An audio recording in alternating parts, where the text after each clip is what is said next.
Bonjour, je suis le père Marcel Thiaw, le curé de la paroisse Marie Immaculée, Mère de Dieu de Parcelles-Assainies, dans l'archidiocèse de Dakar. En ce jour, nous célébrons la solennité de l'Annonciation du Seigneur, une grande fête dans l'Église. 25 mars, 25 décembre, ça fait 9 mois, le temps nécessaire à l'enfant de grandir dans le sein maternel et de venir au monde.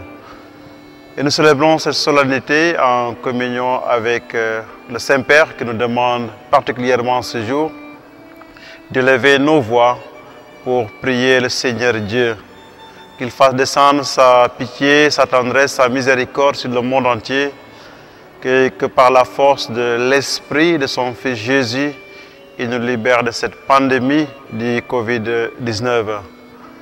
La fête de l'Annonciation, c'est aussi la fête pour l'Église, en ce sens que nous sommes tous invités à écouter le Seigneur, qui vient nous visiter, qui vient nous interpeller sur notre engagement dans l'Église et dans la société.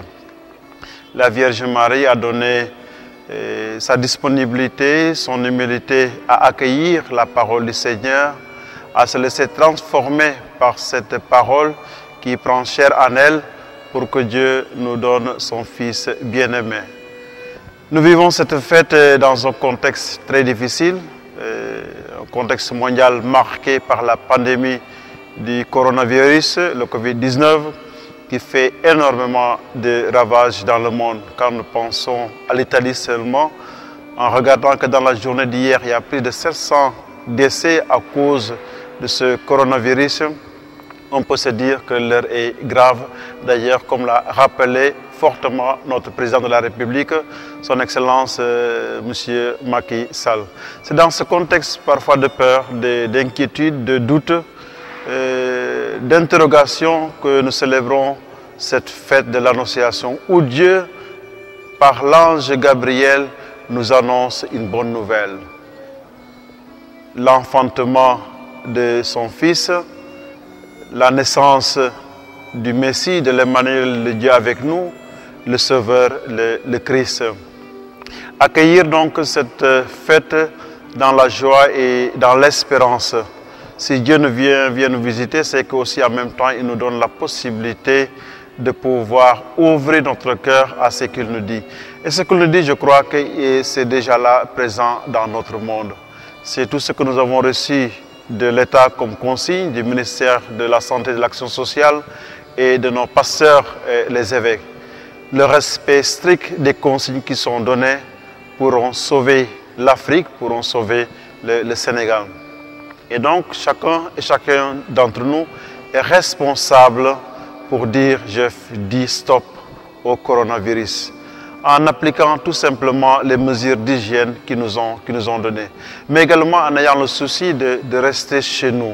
Nous savons très bien que le virus se propage parce que l'humanité bouge, parce que les personnes rentrent en contact avec d'autres. Et une façon donc de dire stop au coronavirus, de le tuer et de le détruire à jamais, c'est d'éviter les contacts avec les personnes, physiques je veux dire, c'est éviter les déplacements, éviter les rassemblements et essayer de vivre un certain confinement chez nous.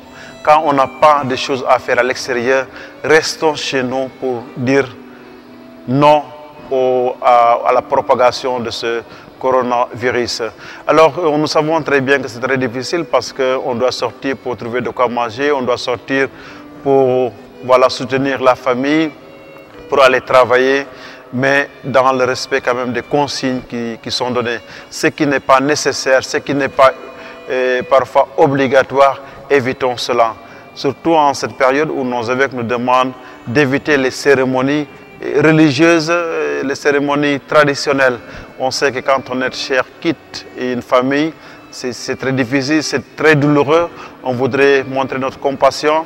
Mais on sait aussi qu'en restant à la maison, en appelant au téléphone, en faisant des appels vidéo, on peut être en communion avec quelqu'un qui est dans la souffrance. On n'est pas obligé d'aller pour se faire voir, mais restons chez nous pour ne pas propager ce coronavirus qui est redoutable et qui peut disséminer des familles et pourquoi pas même voilà, une nation quand on sait qu'on n'a pas les moyens. Alors, sachant les moyens que nous avons à notre disposition, à vous tous qui nous écoutez, que chacun dit stop au coronavirus en restant chez moi et en évitant les déplacements inutiles. Bonne fête à vous tous, bonne fête à tous ceux qui s'activent pour transmettre voilà, nos célébrations, pour montrer aux gens que l'Église continue à vivre à travers les médias et les réseaux sociaux. Que le Seigneur vous bénisse et que Notre-Dame de l'Annonciation vous protège et vous garde dans la foi et dans la joie de son Fils Jésus. Merci beaucoup.